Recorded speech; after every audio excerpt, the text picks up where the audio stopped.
Hello everyone, welcome to the Tech Guy Hub.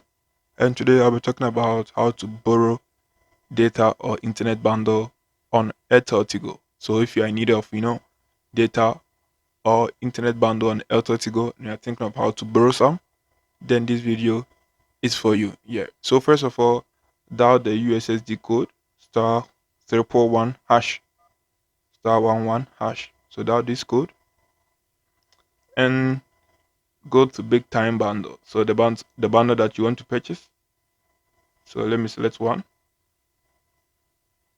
That's the bundle that I want to purchase. Select the type of bundle that you want.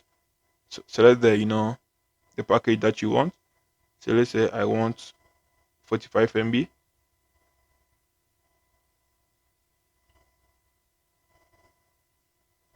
and buy for sale one.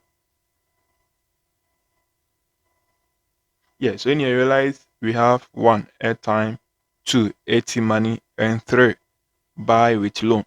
So select the option three, that's the buy with loan. Option three, buy with loan. So select this option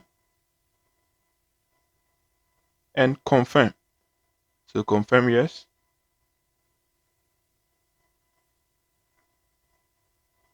Yeah, so that's how simple and easy it is to borrow data or internet bundle on Airtel Tigo. Yeah, so if you find this video useful and helpful, don't forget to hit the subscribe button, hit the bell icon, or just give a sweet comment. And don't forget to check out the playlist for more Airtel Tigo tips. See you in the next video.